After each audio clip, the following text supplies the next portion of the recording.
Olá a todas e a todos vocês, sejam todos bem-vindos então ao 11º episódio do programa Análise e Conjuntura, aqui com o professor Fabiano Kenshi, nessa nossa temporada do primeiro semestre de 2021, que está sendo gravada aqui nesse dia 3 de maio.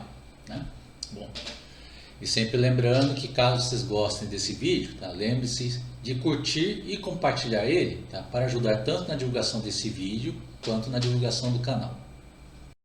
E no nosso episódio de hoje a gente vai falar então sobre o Dia Internacional do Trabalho, que é o dia 1º de maio, que aconteceu no último sábado, que é um dia que é sempre bom para se lembrar das conquistas que foram conseguidas pela classe trabalhadora, somente através dos sindicatos, tanto na história mundial quanto na história do Brasil. Onde aqui no caso do Brasil a gente pode lembrar entre as muitas conquistas do movimento sindical, o direito do trabalhador ao 13º salário, também tem o direito que as trabalhadoras tiveram também com direito à licença maternidade, certo? E também os direitos do trabalhador para garantir também aqueles momentos que ele tem que fazer a transição de um emprego para outro, como é o caso, por exemplo, do direito ao aviso prévio, certo? Onde o trabalhador ele tem o direito, de caso seja demitido pelo patrão, ele tem pelo menos um prazo de 30 dias ainda para ficar no trabalho, ainda recebendo salário, para se preparar para sair do emprego e já procurar o próximo. Isso que é o aviso prévio. Certo? E dentro dessa mesma linha também foram conquistados também o direito ao seguro-desemprego e ao FGTS. Certo? São todos os direitos que foram conquistados então, para garantir essa transição do trabalhador de um emprego para outro. Certo? E sem esquecer também o direito também à jornada de 8 horas de trabalho por dia, que foi uma limitação importante que foi conquistada pelo movimento sindical, porque antes desse direito você tinha lá o patrão exigindo lá cargas abusivas de trabalho dos trabalhadores que eles teriam que trabalhar de 10 a 12 horas por dia ou até mais. Porque era uma época que o patrão tinha todo o poder, que era dar essa demanda abusiva para o trabalhador, trabalhar muitas horas por dia, ou até fazer trabalhos que ele arrisca a sua vida, porque se ele não fizer isso, o patrão simplesmente podia demitir ele. Então, para vocês entenderem a importância de cada direito que foi conquistado no movimento sindical ao longo da história do nosso país. E foram direitos que foram conquistados por muito esforço. Tanto que esse último que eu citei, do direito à jornada de 8 horas de trabalho por dia, bom, ela era uma demanda que tinha lá na classe trabalhadora desde 1906, no momento que você teve lá o primeiro congresso operário, nesse ano, onde já tinha essa demanda da jornada de 8 horas por dia e também a demanda do salário mínimo e a proibição de trabalho para crianças menores de 12 anos. Bom, então foram demandas já foram feitas já naquela época, em 1906, e no caso da jornada de 8 horas de trabalho por dia, ela foi conquistada durante o governo Getúlio Vargas, com a promulgação da CLT, certo? Bom, que é aquela visão que a grande mídia tenta passar que foi um direito que foi meio dado de graça na década de 30, nada disso. Foi um direito que foi conquistado por lutas de muitas décadas do movimento sindical, a gente passou por muitos movimentos de greve, muita briga, muito sangue derramado, muitas prisões, até se conquistar esse direito. E é uma história muito parecida a cada um desses direitos que a gente acabei de citar aqui no começo desse vídeo. Então, para vocês entenderem então, a importância nesses dias de 1º de maio, sempre lembrar dessas conquistas da classe trabalhadora. Mas esse último dia 1º de maio também foi um dia para a gente relembrar todos os retrocessos que foram cometidos contra a classe trabalhadora aqui do nosso país, desde que foi realizado o golpe contra o governo Dilma Rousseff em 2016. Golpe porque foi um impeachment sem um único crime de responsabilidade, baseado só naquela desculpa fajuta das pedaladas fiscais, que é simplesmente procedimentos contábeis que já foram realizados por todos os outros presidentes antes de Dilma Rousseff. Certo? Então é um golpe, nesse sentido, porque é muito diferente do que nós temos hoje, que tem o Bolsonaro com uma lista enorme de crimes de responsabilidade, inclusive genocídio, com evidências claras, sem ter nenhum impeachment até esse momento, né?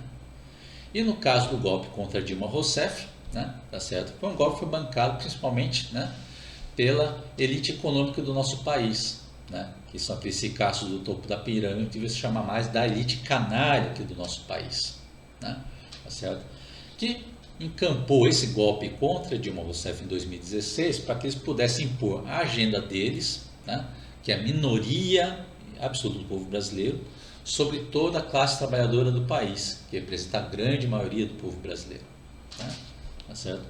É nisso que você tem, então, por exemplo, a aprovação da reforma trabalhista ainda no governo ilegítimo de Michel Temer, né? que é uma reforma, entre aspas, né? que mudou vários itens da CLT e assim retirando vários direitos que tinham sido duramente conquistados pelo movimento sindical aqui no Brasil, tá? Onde, por exemplo, posso citar, por exemplo, aquele mecanismo que foi adicionado, tá? Que permite aumentar a jornada de trabalho diário do trabalhador, por exemplo, tá? Ultrapassando aquelas 80 horas que foi duramente conquistado lá até a década de 30. Tá? Tá certo? Bom, outros prejuízos também são aquela questão do negociado sobre o legislado, que tem lá itens lá da reforma trabalhista, tá? Que permite, né, o patrão a impor um acordo individual sobre o trabalhador, tá bom? Que muitas vezes vai ser obrigado a aceitar pela diferença de poder que tem entre o patrão e o empregado, tá? E esse acordo ele pode ser com direitos menores que ele teria pela CLT. Isso que é negociado sobre o legislado, ou seja, que essa negociata hipócrita que vem imposta pelo patrão, tá? Ela se impor sobre a CLT, tá? Tá certo? E tem muitos outros itens de prejuízo ao trabalhador, tá? Desde perdas de direito no salário, aos direitos trabalhistas, que vem principalmente representado pelo aumento do mercado informal, tá? Mercado de trabalho informal, tá certo? E também, né, por tirar também a possibilidade, tá, do trabalhador fazer reclamação dos seus direitos trabalhistas na Justiça do Trabalho, tá? Então foram muitos retrocessos, tá, que fragilizaram a situação então da classe trabalhadora aqui do Brasil, tá? Que veio acrescentado depois no desgoverno Bolsonaro, tá, com a aprovação da reforma da Previdência, tá, que é outra reforma maligna, né, porque ela em essência, né, ela pegou todos os trabalhadores, seja no setor público e privado, tá certo? E impôs sobre todos eles que eles pagassem uma contribuição previdenciária maior, tá, lá do salário deles, para em troca, né, lá no finalzinho receber uma aposentadoria menor depois de trabalhar por muito mais tempo, tá? Que é uma situação que muitos especialistas já estão prevendo que muitos desses trabalhadores vão acabar morrendo antes dele conseguir ter o direito de receber a aposentadoria, tá? Principalmente aqueles que trabalham com com trabalho físico dia após dia, tá?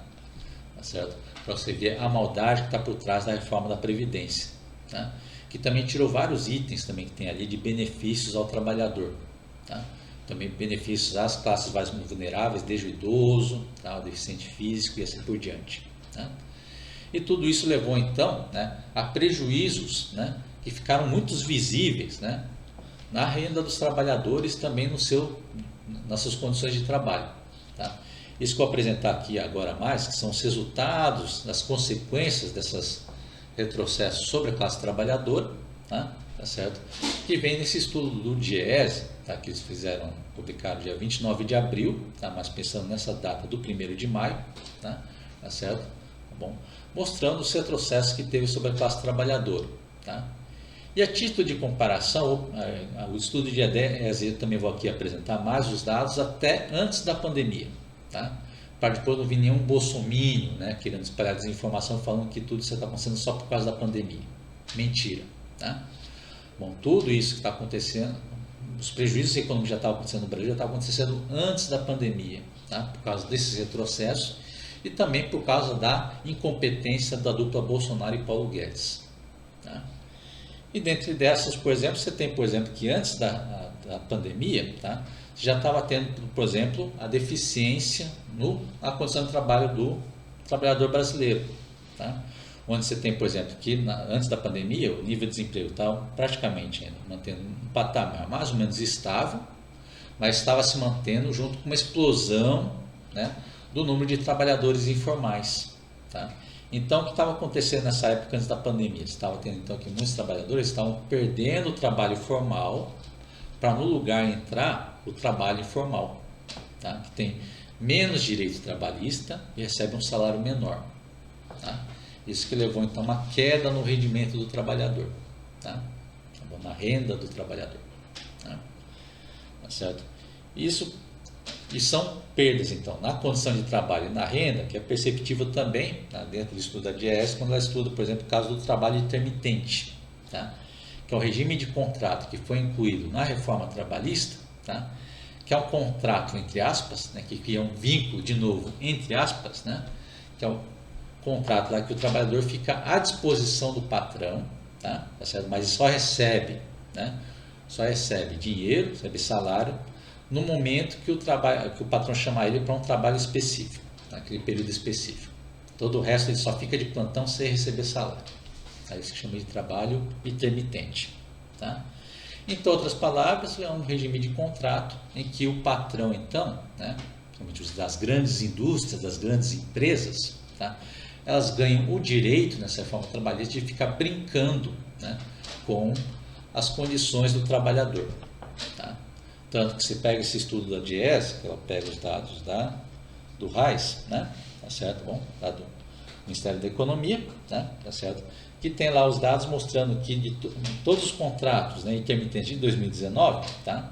Você tem cerca de 22% desses contratos, desses trabalhadores intermitentes, tá? Que não realizaram nenhum trabalho durante o ano de 2019. Tá? Ou seja, em mais de 1/5 desses contratos, o trabalhador ficou lá de plantão, tá certo? Sem receber salário. Ficou lá largado pelo patrão, tá? Embora tivesse o contrato, né? Tá bom? O contrato para ele ficar abandonado, tá certo? Bom, isso pegou já mais de 1/5 dos contratos, tá? E mesmo aqueles que puderam trabalhar nesse período de 2019, os trabalhadores intermitentes, tá certo? Eles tiveram um período de trabalho médio de cerca de 6 meses. Tá? Então só foram chamados para trabalhar em média, então, metade do ano. Tá? E como consequência, tem que a renda média então, desses trabalhadores foi na faixa de R$ 637, ou seja, cerca de 64% do salário mínimo. Tá? Então, um salário abusivo muito menor do que o salário ao qual ele tinha direito de receber. Tá? Tá certo? Nessa brincadeira do patrão ficar só poder chamar quando tiver por alguma frescura do patrão. Tá certo? Bom. Tá. E é um tipo de contrato abusivo que a elite econômica do nosso país, a nossa elite canária, está adorando. Tanto que estão aumentando, ano após ano, está aumentando a porcentagem de contratos intermitentes. Tá? Tanto que aqui de 2019 era cerca de 0,33% os contratos intermitentes comparado com todos os outros contratos, tá? E já aumentou para 0,44% em 2020. Tá? Bom, então, embora felizmente ainda não seja grande parte do corpo de trabalho, tá? Ele ainda está aumentando porque os riquinhos do nosso país estão adorando, tá? Poder fazer esse abuso com o trabalhador. Tá? Certo? Bom, e outra consequência que vem da reforma trabalhista, junto com a reforma da Previdência, a queda queda no rendimento médio do trabalhador. Tá certo? Porque você tem esses dados também aqui apresentando do estudo da DIEESE, baseando nos dados do IBGE, né? Tá certo? Ele pega a renda dos trabalhadores, né? Tá bom? Pegando o quarto trimestre de 2017, 2018, 2019 e 2020. Eu falo, para ser coerente, vou pegar até 2019, que é antes da pandemia. Tá certo? E pegando a terceira coluna de cada faixa, que pega a renda média total todos os trabalhadores, incluindo os formais e informais, tá certo? Você vê que de 2017 para 2019, a renda do trabalhador só teve um aumento de R$ 41. Aquela bagatela de R$ 41, e com certeza é muito menor que a inflação nesse período de 2 anos. Tá? Isso que fala queda da renda média do trabalhador. Tá? Outro dado para se olhar nesses gráficos também, tá? Que você comparar a primeira coluna com a segunda coluna de cada período que está ali. Tá? Porque a primeira coluna representa a renda média dos trabalhadores formais e a coluna do meio a renda média dos trabalhadores informais. Tá? E você vê que a renda média dos trabalhadores informais é muito menor comparado com a renda média do trabalhador formal. Tá? Por isso falando, se essa troca que está sendo promovida pela reforma trabalhista, trocar trabalho formal por trabalho informal, é nessa falcatrua, tá? É dos patrões, daquela classe, principalmente dos patrões mais ricos, tá? Lá do topo da pirâmide, poder pagar um salário menor para o mesmo serviço. Basicamente é disso que se trata a reforma trabalhista. Tá? Tá certo? Bom, tá. Que é o pensamento dessa elite canária, tá? Que é uma elite canária, então, que na verdade, né, ela prega meritocracia para os outros, mas é uma meritocracia que não serve para ela mesma, porque elas não procuram ter lucro nas suas empresas e indústrias por meio do trabalho duro deles, de gestão, de competência de gestão. Não. Eles querem fazer o caminho mais fácil de aumentar o lucro da empresa na exploração do trabalhador, porque aí cada salário menor que ele paga para os trabalhadores, ele converte em lucro da empresa, ou lucro da indústria, ou lucro do serviço, né, no comércio. Tá? Então essa que é a mentalidade das pessoas mais ricas do nosso país. Tá? Elas não pensam em fazer o trabalho delas, tá? Dessa classe preguiçosa, tá? De melhorar o lucro da empresa por meio da gestão eficiente. Tá? Pensa só pela exploração. No caso aqui, pela exploração do salário do trabalhador, tá? Ou na exploração, né, também por meio de sonegação fiscal, tá? Ou por meio de não pagamento das dívidas, né, dessas empresas com a União. Tá? Então, assim como todo trabalhador honesto do país paga imposto, muitas dessas empresas elas deixam de pagar imposto. Tá? E depois que se paga, acaba virando lucro da empresa. Tá?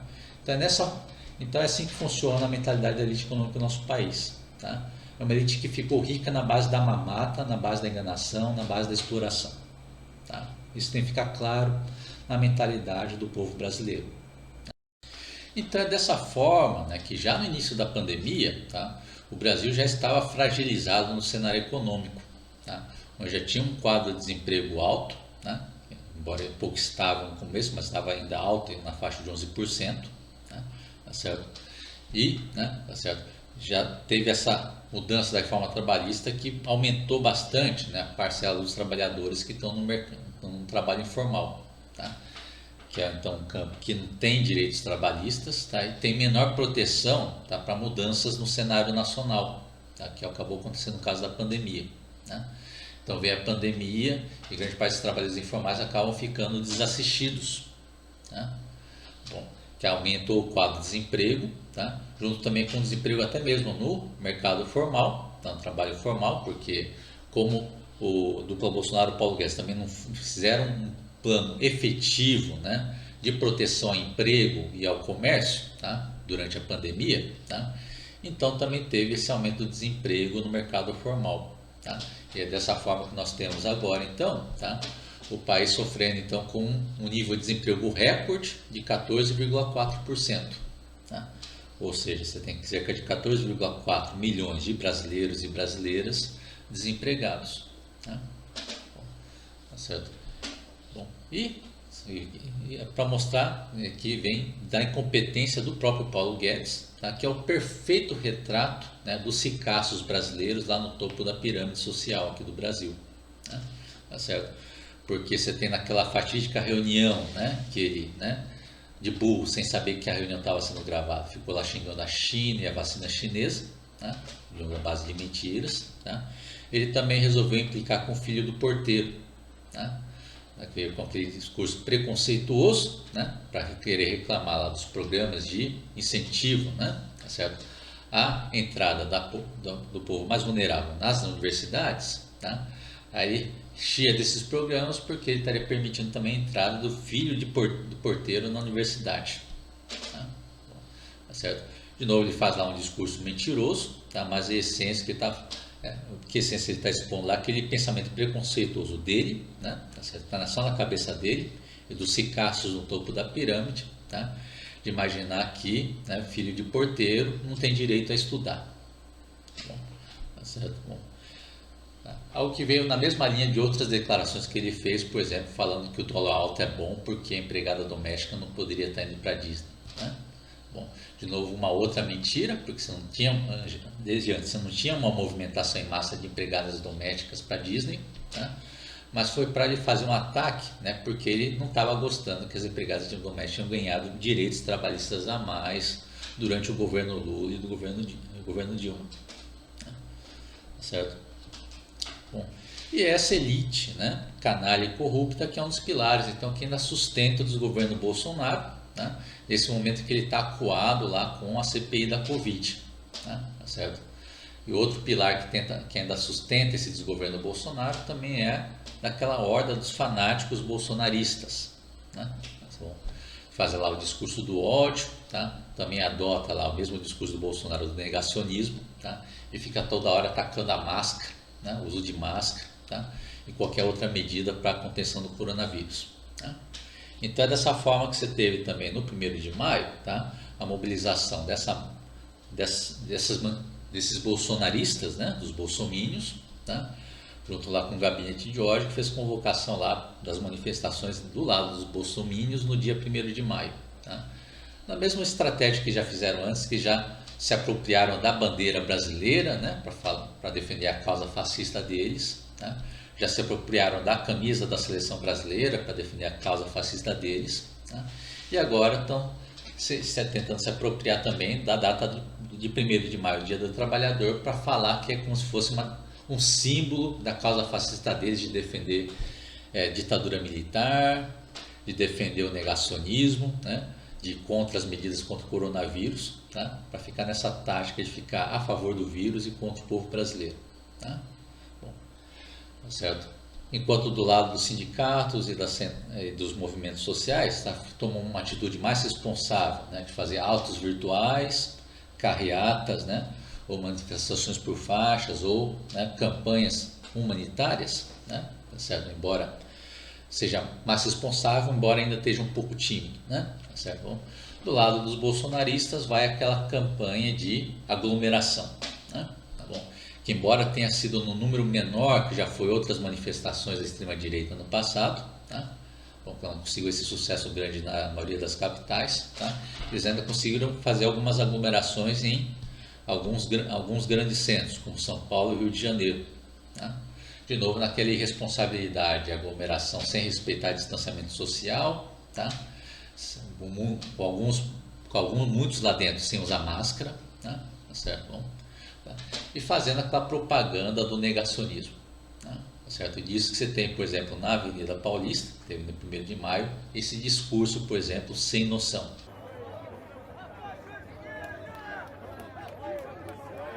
Eu prefiro morrer de Covid do que morrer de tristeza, de angústia, de insatisfação.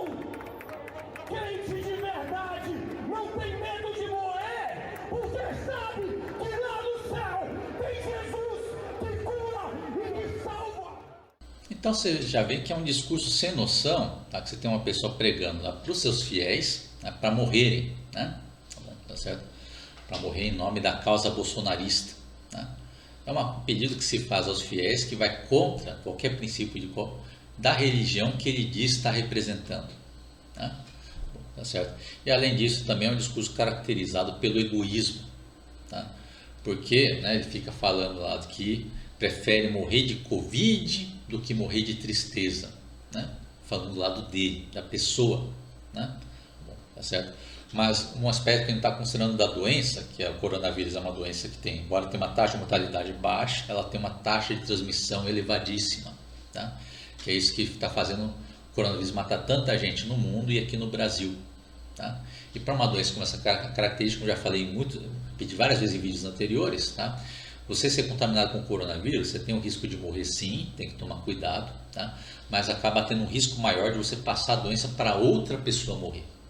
E esse aspecto que não está sendo nem considerado nem um pingo nesse discurso do bolsonarismo, tá? Porque não está considerando, então, nem na questão da família da própria pessoa, tá? Que chegando o coronavírus em casa contamina a família, tá? Então, correndo o risco de acabar matando a esposa, os pais, os filhos, tá? Nem a questão que estaria transmitindo para os vizinhos, tá? O mesmo risco de matar, ou o risco de contaminar até mesmo algum infeliz que ele acabe encontrando no meio do caminho. Tá? Bom, tá certo? Então, um cuidado você teria que tomar se você tivesse empatia pelo próximo. Tá? Mas como o bolsonarismo se caracteriza pelo egoísmo, tá? Tá bom? E nunca pela empatia, tá? Então ele tem esse toque de desumanidade sem noção. Tá? Bom, e além disso também, nessas manifestações também teve aquela hipocrisia do pessoal falando que está defendendo o combate à corrupção, exaltando a figura de Roberto Jefferson. Né? Tá certo? Bom, e só para fechar ainda o recheio desse bolo também tem, para fechar essa participação bolsonarista no 1º de maio, tá? Você tem lá Bolsonaro fazendo lá discurso para os pecuaristas, falando que ele vai fazer de tudo para não expropriar, né, as fazendas onde foi encontrado trabalho escravo. Tá? Então a intenção do Bolsonaro é premiar os escravagistas, tá? Para mostrar que a mentalidade do Bolsonaro e também dessa elite canalha e corrupta do nosso país, tá? Não é só voltar para antes da CLT, tá? Mas também para voltar lá para o tempo da escravidão, tá? Para ver o retrocesso que querem impor sobre o país. Tá? Mas mesmo assim, tá? Minha mensagem continua sendo, né, para a gente se manter firme na luta por nossos direitos. Tá? Bom, não desanimar com o cenário sombrio que está agora, tá certo? E continuar a luta no dia a dia, tá? Ano após ano, tá? Da mesma forma que fizeram os nossos sindicalistas e os movimentos trabalhistas no passado, tá? Quando eles conseguiram esses direitos também num cenário igualmente perturbador. Tá certo? Que não conseguiram de uma vez, foram também muitas décadas de luta, tá certo? Bom, e é isso que vai ser exigido de nós também nesse momento agora, tá? Da gente manter também a luta firme, tá? Até recuperar os direitos que eles nos tiraram, tá certo? Bom, e também, uma vez conseguir recuperar os direitos que nos tiraram, também exigir, tá? Também os direitos que já estavam faltando antes, tá? Até a gente chegar no momento que tiver uma sociedade mais justa aqui no Brasil. Então, com isso, nós encerramos nossa apresentação de hoje, tá certo?